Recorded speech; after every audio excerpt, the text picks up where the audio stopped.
I'm Dave. Welcome to Dave Takes It On for this, the last news edition of 2023. It's the 29th of December. Well, we lead with Ford. Having already announced that they want to ditch EVs, Ford has decided that their way forward is to go back to ICE, as we know, but to go for premium ICE, top of the range models. They've decided they don't care how many sales they get, they need a minimum profit per sale. So all of the basic models are now ditched, all of the EVs are pretty much closed down, and all they're going to be making is the most expensive premium cars that they've made in the past. And surely, if you look at Ford's history, that's exactly the opposite to what Henry Ford started over 100 years ago. He decided that the way forward was to get into the mass market with affordable vehicles. Well, seems the current CEO, Jim Farley, totally disagrees with that, and he just wants profit at any cost, even if that's sales. Well, let's see how that works out for him. Well, in the meantime, General Motors produce almost no EVs. They've pretty much shut down, but they're still announcing that by 2025 they'll be all EVs, nothing else. In the meantime, the latest venture, the Chevy Blazer, has just been withdrawn from sale. It's only been on sale a few weeks. What's going on? Well, the press and the media, when they got hold of it for test driving it, suddenly found a list of faults, absolutely enormous list. One of them found 23 in the first couple of days of having the car. And that even included things like shutting down the entire car.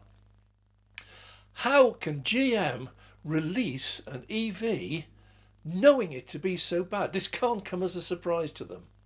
Well, time will tell, but GM do not seem to be on track to be going all EV by 2035, and certainly don't seem to be beating Tesla by 2025, which is one of the targets they had set. In the meantime, there's massive hypocrisy in the government and the motor industries. China. Well, France has just announced it won't give any grants or subsidies or tax breaks to anything produced in China. Yet Stellantis, which has factories in France like Peugeot and Renault, they've just done a deal, a partnership with China to manufacture for them.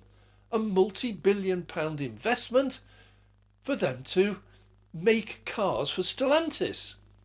And they're not the only one. Not in France, but in Germany. Volkswagen has just formed a partnership with a Chinese company as well. And Mercedes, they've been using Chinese companies to manufacture their cars for almost 10 years. So this is a little bit strange. What is the policy with China? Somebody accused me of being totally biased in favour of China, despite their massive human rights crimes. But this seems to say that it's all right to do business with China as long as there's a profit in it, but it's not all right to be seen to be supporting China because of their human rights issues. I wish the government would get a grip on this and find out whether China's in or out. And over in America, Biden is no better. He also is allowing some of the companies over there to manufacture in China. Big example, General Motors. They have a partnership with a Chinese company. Well, seems there's a bit of a crisis here because Biden supports the unions, which are very heavy in General Motors, but he doesn't support China. But General Motors does. Well, we'll see where this one goes, but trying to impose tariffs and sanctions against Chinese companies these days is pretty much impossible when most of the companies in the world head straight over there to get the cheap manufacturing. Strange world. Well, also this year, UK EV monitoring to be able to qualify for the various grants available for EV chargers. That really comes into force on January the 1st.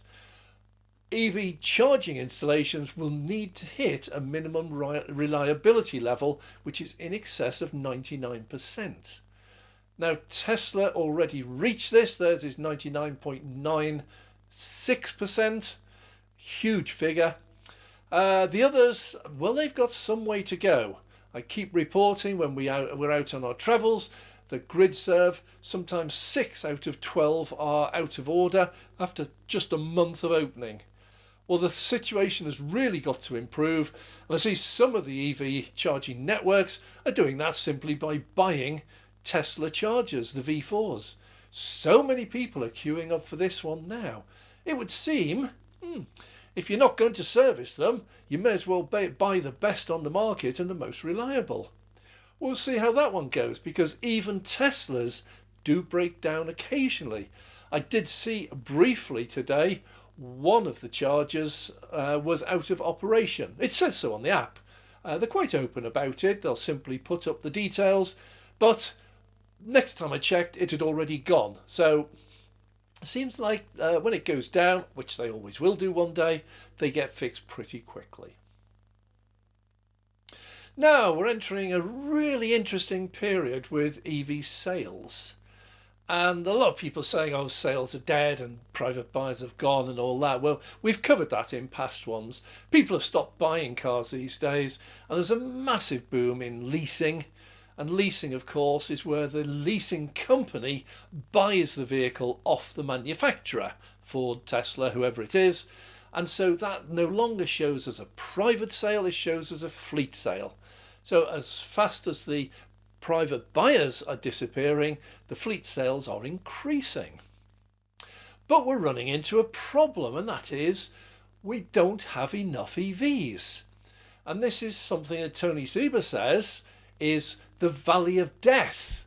What this is a point where the old technology, in this case ICE cars, petrol and diesel, people have just stopped buying them because they see they are not the future. And at some point in the future, whether it's 2025 or 2035, when governments eventually ban these cars are not going to be popular.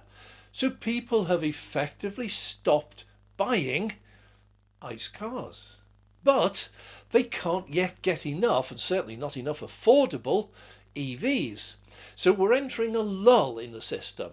Now, EV sales are increasing rapidly and really trying to get into this valley of death and get rid of it by making mass production. However, they're not there yet. Most of the offerings are out of the affordability of most of the buyers. So it's a valley of death. Things are just dropping slightly, but as EV production increases, and I know we can't rely on Ford or General Motors, but we can rely on the likes of Tesla, BYD, SAIC, all the big ones over in China. They are massively ramping up production. So this valley of death will start decreasing and EVs will start taking over. In the meantime, ICE cars are entering a terminal decline. And that decline is going to get steeper and steeper, particularly if Ford insist on just putting up the prices to maintain their profit margins. We can all see where that one's going, but it seems Ford is just more interested in profit today. New today, massive investments coming in from green funds around the world. Now, most people rely on subsidies or investment for installing chargers. Tesla's an exception. They just fund their own. They're a profit-rich company and they have the money, and they decided a long time ago that a decent EV charger network of high-speed, reliable and cheap chargers was essential for the adoption of EVs, and how right they've proved. But today there's a massive change, and that is an awful lot of investment into EVs is coming from the traditional investment funds. We're looking at pension funds, Church of England investments, Blackstone. These are all massive funds. Blackstone is American.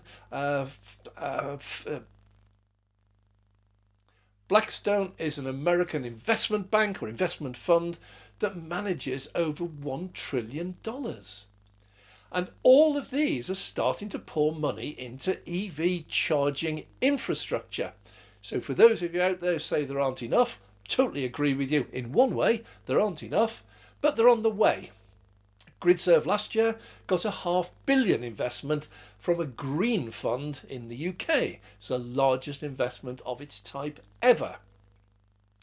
Over in America, Blackstone massively invested into AppleGreen Electric, who are on a spending spree as well and installing like it's going out of fashion.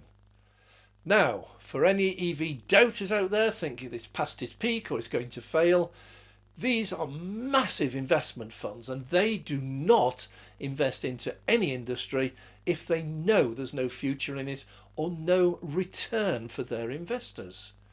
So they have faith in the EV charging infrastructure, and I think most of you should as well.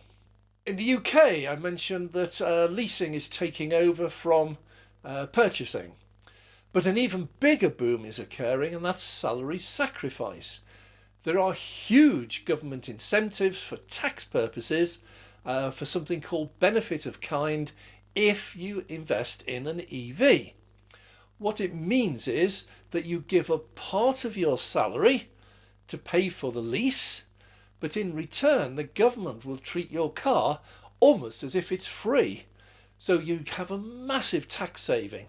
And the sort of figures we're talking about, it's about 40% cheaper to lease on salary sacrifice than it is to buy a car for yourself. So there's a huge boom going on with salary sacrifice. And this is only going to grow in the future. It costs the companies nothing at all, but they get the credit for going green. They're seen as a green company and they get green credits. So there's a massive boost for the company to do it.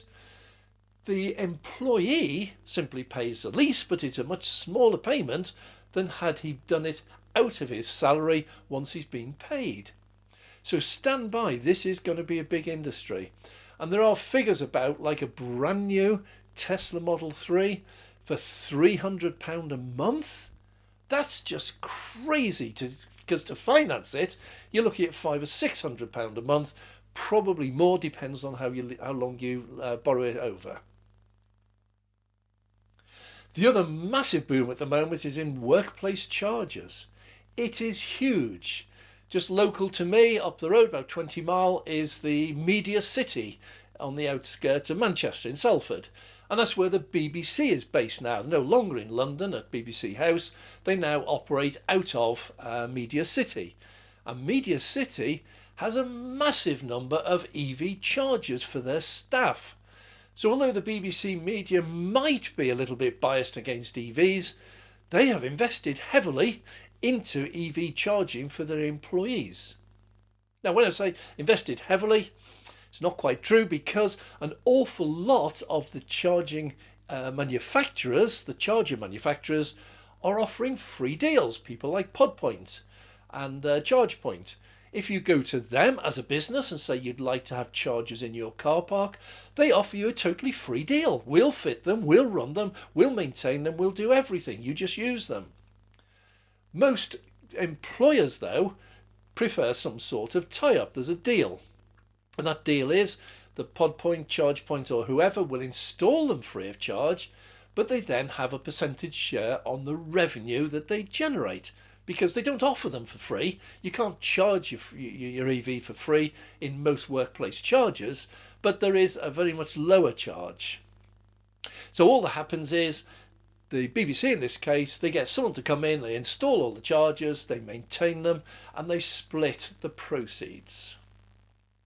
Now, why is this important? Well, you got to have a look at what we call reverse psychology. People out there honestly believe if they can't charge at home, they can't have an EV. And that's because they picture that if you have an EV, you come home from work, you plug your car in, and at a set time or overnight, it charges at a cheap rate. So every morning you wake up with your car fully charged. And that's the only way you can use these. Well, two things wrong with that. The first thing is that most modern EVs have a range of over 200 miles, and most people only cover between 100 and 150 miles in a week. So they only need charging once a week. So that's one fallacy. But the other big one is when you investigate workplace charges, because you just reverse it. Instead of charging at home, you set off from home, drive to work, and you plug it in all day at a subsidised workplace charger. Your car will charge all day long if it needs it, and in the evening when you go out to your car, it will be fully charged. You drive home, you don't need to plug it in because you're only travelling 10 or 15 miles, and you wake up in the morning, it'll still be almost fully charged, you drive off to work again. Now, one downside of this is that many people still have the mentality that you have to plug it in every day. So we're starting to get reports of workplace chargers that are just fully occupied with cars that are fully charged. Can I just give a serious message? You do not need to plug your car in every single day. Nobody does apart from a rep on the road who is doing more miles than the range of the car. Everybody else only needs to charge once, maybe twice a week. So at work, all they need to do is work out some sort of rota so that a particular division will charge their cars on Mondays and Thursdays, another division Tuesdays and Fridays, and another one on Wednesdays. Just work out a rota. But the idea of leaving your car in a workplace charger plugged in all day, every day, you need to get rid of that straight away, because that's destroying the whole point of workplace chargers. Just on that subject of people charging every day and charging to 100%, if you look at the public EV chargers out there, whether it's Gridserve or Ionity or Osprey or Tesla, doesn't really matter. You can go to any charger and there will be peak times during the day when these are absolutely full and even have queues. And yet, an hour or so later, they're empty and there's one or two cars in there. My message to people who use public chargers is just have a think about when you're going to charge your car. Not where, but when. Now, I personally never go to a supermarket at 5 o'clock on a Friday because it's heaving. The car parks are full, all the trolleys are gone, massive queues at the checkouts. Why, I'll never know, but it's a fact. So if I go supermarket shopping, I never go at 5 o'clock on a Friday. I'll go at 4 o'clock on a Thursday or 6 o'clock on a Tuesday. It doesn't matter when, but if you don't need to be there when it's busy, don't go there when it's busy. Think about it. There are more than enough chargers in the UK at the moment to satisfy all the charging needs. You go to any charger at 11 o'clock at night, absolutely deserted, right the way through till about 6 o'clock the next morning. They're just sitting there doing nothing. So what we need to do is start thinking, when am I going to charge, not where? And if we can spread out the charging of our EVs on the roads, we can have 2, 3, 4, 5 times as many cars on the road and still experience no queues.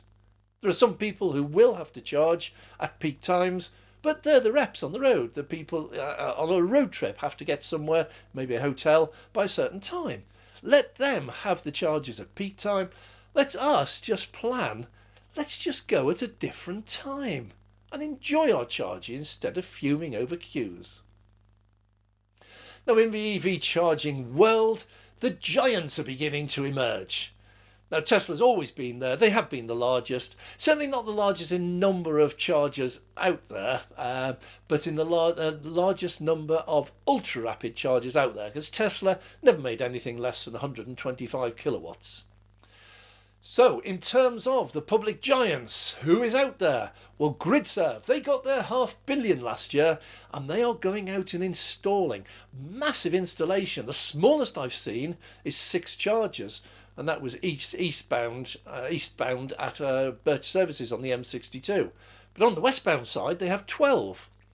They're installing massive installations right throughout the country, everywhere I go. I've probably seen 8 or 10 Gridserve installations in this last month. They are huge. They're making full use of that money. That money, by the way, came from a green fund, British green fund, which invested $500 million into Gridserve. Another one benefiting from the investment, AppleGreen. I spent months and months looking for these and found they were only down in the southeast, which I don't get down to very often.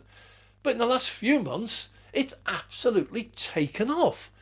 Just down the road from me is an AppleGreen 8 chargers, dual bay chargers, so that's 16 bays at Charnock Richards Services, northbound. Now previously there were 2 Gridserve 50 kilowatt shared bay. Well, they're just a joke.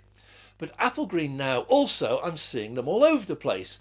There were five chargers, 180 kilowatts gone in at Sarn Services on the M4 in South Wales.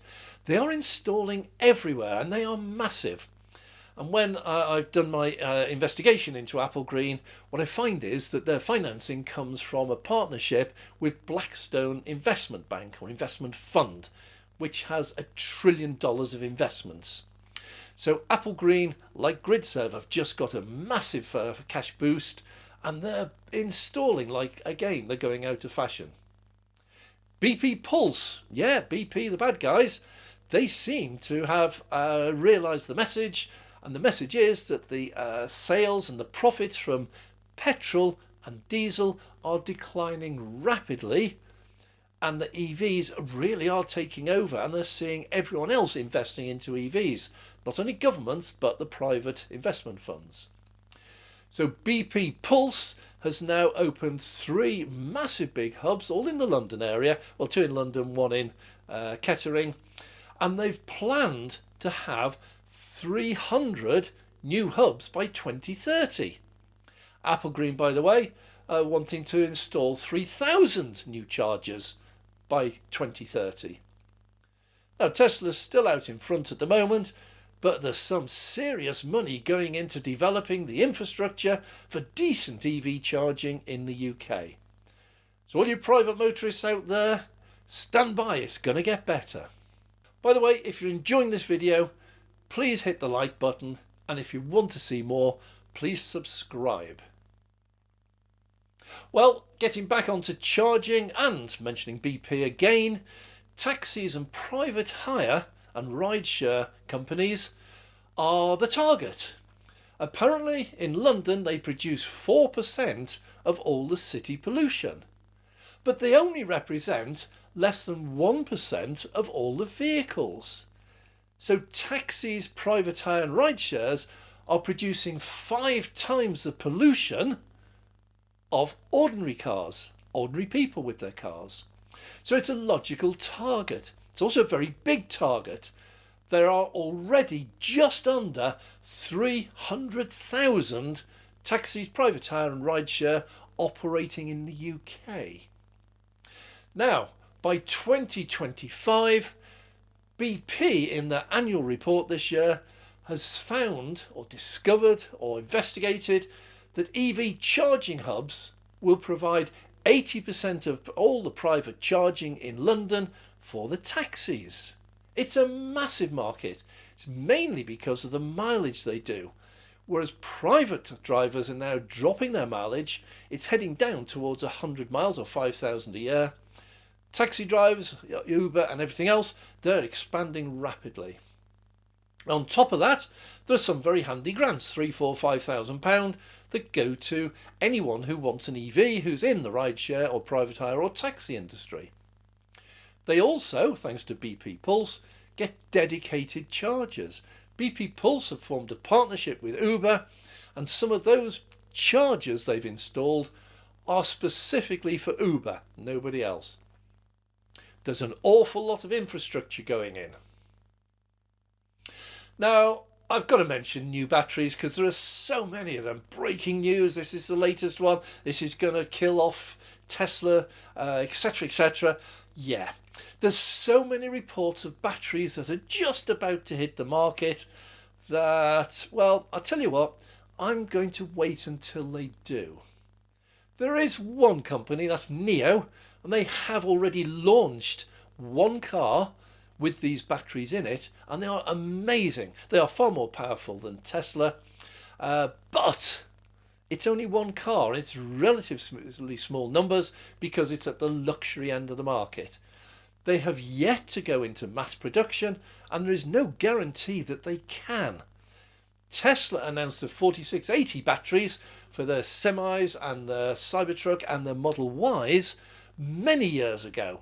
They make their own, and they have been struggling to get this into mass production. They're producing them, but they think there's only enough for about 25,000-30,000 vehicles a week. I mean, it's a good target to get, but they are capable of producing far more, if only they can get the technology to work. So these silly little things. You find that if you turn up the speed of the production line, the components get hotter as they have to travel faster.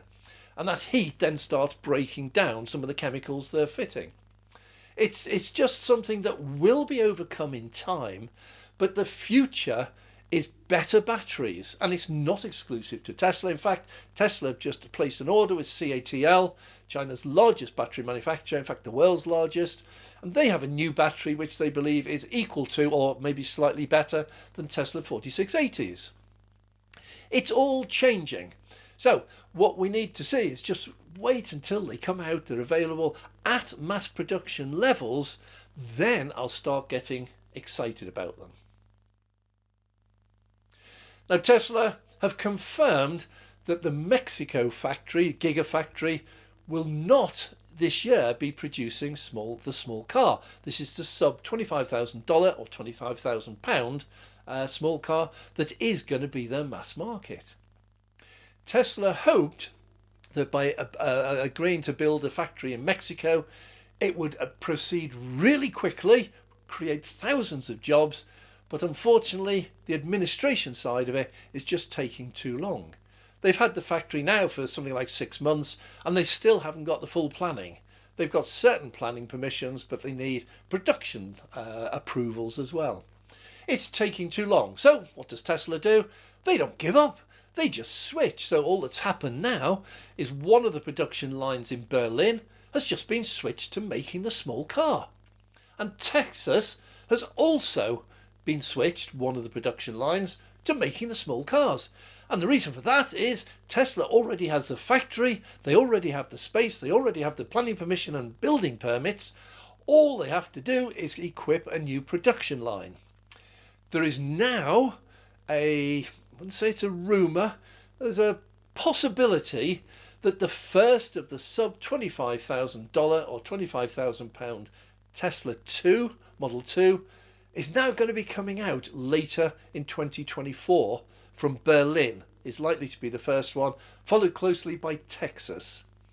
Now obviously in time Mexico will come online, and that one apparently is dedicated only to the sub $25,000 small car. So when that one gets going, they have a massive factory there that will be producing cars at a tremendous pace. Now at the moment, the Model 3 and the Model Y are the world's best-selling cars, which should come as an absolute total shock to everyone. You see, these are what Tesla, what Elon Musk, calls their premium cars. These are not mass market cars, and yet the Model Y this year has become the best-selling car in the world. This is a £50,000 car, and it's the best-selling car in the world. Can you imagine what will happen when Tesla get the Model 2 priced at £25,000 in the UK or less? A lot of people are predicting that's going to be 20,000, but knowing Elon, by the time it comes out it'll be 25. But that's a cheap car. That's a cheap car for a Tesla. Can you imagine when these half-price cars, these new EVs, are going to be coming out in the UK? Can you imagine what that does to the market? I believe that will truly dominate the entire auto industry. Now, in answer to a number of EV critics or deniers, oh, the grid is going to collapse. If everyone plugs in their EV all at the same time, it can't possibly cope. Well, they also argue that there aren't enough chargers out there for everyone to be able to plug in all at the same time, so you can't have it both ways. But the grid has just announced it is expanding to meet demand. This year, the grid has added 3 gigawatts of clean green power just this year. This is a fantastic achievement, And anyone who doubts that the grid will not be able to cope in the future needs to look at two things. The first of those is we've never had major blackouts due to electricity shortage, ever. We've had them during strikes, the coal strike for example, we've had them during the 3-day week, and we get close to it in the depths of a really serious winter when the demand just goes through the roof. But luckily in the UK, we just don't get blackouts. There is no reason to suspect that we will get blackouts in the future, particularly not while there's a huge expansion in battery storage. The second thing to bear in mind is that the fossil fuel industry is in decline. The amount of electricity that the fossil fuel industry uses in their refineries is staggering. And I really hope that if that drops off to zero, then all that electricity will come flooding back onto the grid available for charging EVs. That will be a real turn up for the book. Bitter irony for the fossil fuel industry that the electricity they used to use is now funding the industry that's going to put them out of business. I like that one. There's a load of new cars coming onto the market, but one I will single out is the Xiaomi. It's a new entrant. It's at the luxury end of the market. It's a Chinese car. It is absolutely stunning. It's announced as a Tesla killer, and it possibly could be. But they're all anticipating that there's only room for one luxury end EV manufacturer. How crazy is that? Don't we have more than one at the moment? Do we not have Mercedes, Audi, Rolls-Royce, Porsche, Lamborghini? The market is absolutely big enough for many, many EV manufacturers to produce luxury end, family cars or budget cars. It's huge. My own prediction when I look at all the figures, I believe that by 2025, the end of 2025, the Tesla will have about a 20% share of the world market. That's 80% is non-Tesla. There's huge room out there for everyone who wants to join in. And the more the merrier, because the more cars that come on the market, the more competition there is and the lower the prices. It helps us buyers. So I don't see this new entrant as a threat to Tesla. I see it as absolutely brilliant for the industry. Now we don't get it in the UK, but over in America, all Teslas now who have purchased the full self-driving option when they bought their cars are able to use it. They've all got it. And they are now reporting that many of their journeys are now with zero disengagements. Now, what this means is that at the moment, it's not defined as full self-drive. It never has been. It's always had drive resistance. It's always made very clear. For example, you have to touch the wheel every so often, or if you've got a face camera, you have to have your eyes on the road. Otherwise, it disengages, and all cars are the same. But what they're finding is that they are now not interfering with most of the journeys that they're making. And some of these are 4, 5 or 6 hours journeys, some of that through rush hour traffic. EVs in the UK, people say they're falling. No, 262,487 new EVs have been registered in the UK between January and November this year. Total new car sales are up 9%, and the fleets are snapping up EVs. And EVs now are taking 17% of total new sales in the UK. This is a fabulous market. If we had more cheap EVs, this would be up in the 25, 30 or 35% range easily. People can't afford £40,000 or £50,000 for your BMWs, your Mercedes, your Audis, even your MG4s. 25, 26,000, it's still a stretch. We need cars underneath the £20,000 price. And at that point, if they can produce them fast enough, this will take off. Now, looking into the funding of EVs and particularly EV chargers, there's a growing list of funds that are beginning to exclude oil, or in some cases, ending of funding oil. I mention companies like the Wiltshire Pension Fund. They invest $3 billion a year. They have just announced that they are pulling out totally of any investments they have in oil. Church of England recently, they've been on a programme of diversifying from oil into renewables, not just EV charging, but renewable energy. That's wind farms and solar farms. And by the end of 2023, the Church of England have announced they will no longer have any investments in oil whatsoever. And this is going on all around the world. People are pulling out of investing in fossil fuels, and they're putting the money into renewable energy in all of its forms. The results of this are already plain to see. There's a record number of oil refineries in America going bust. They're running out of money, and investment funds and banks are very, very reluctant to putting any money into an industry that they see as on its death throes. Well, we're back in the valley of death. People are stopping buying ICE cars, and they can't yet afford the EVs. So we're going to see a rapid drop in sales, along with a massive discounting of the old ICE cars, as the ICE car manufacturers, the legacy auto, realise that they're going to be stuck with them unless they can get rid of them quickly. So poor Jim Farley's policy of investing at the more expensive end of the market is going to come to tatters when they have to start slashing the prices in order to sell anything at all.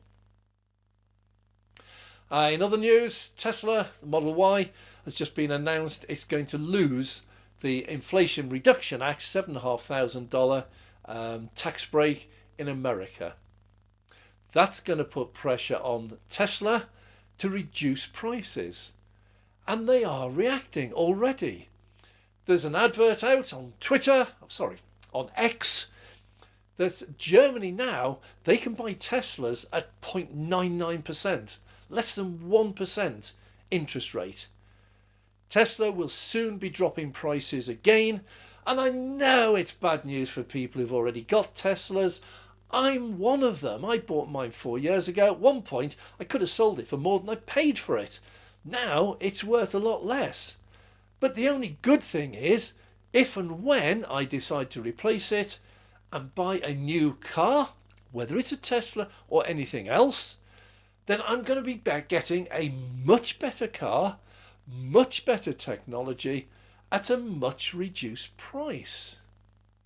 So if we look at it a bit like houses, people celebrate when the price of the house goes up, but if you have to move, you find the one you're moving to has gone up even more. So it's a no-win for that. What we're seeing though is the cost of changing from one car to another, from a used one to a new one, is probably closing slightly at the moment rather than expanding, which is what it was a few years ago. Right, we're going to be finishing now with a list of some of the cars that are coming on the market within the next 12 months. And there's some really interesting ones coming up. So thank you very much for watching. There'll be a slideshow right through to the end of this video. If you have enjoyed it, please hit the like button. And if you do want to see more, please subscribe. A big thank you to all our Patreon members. Your contributions are absolutely essential to the channel. And thank you very much for your support. Well, thanks very much. I'm Dave.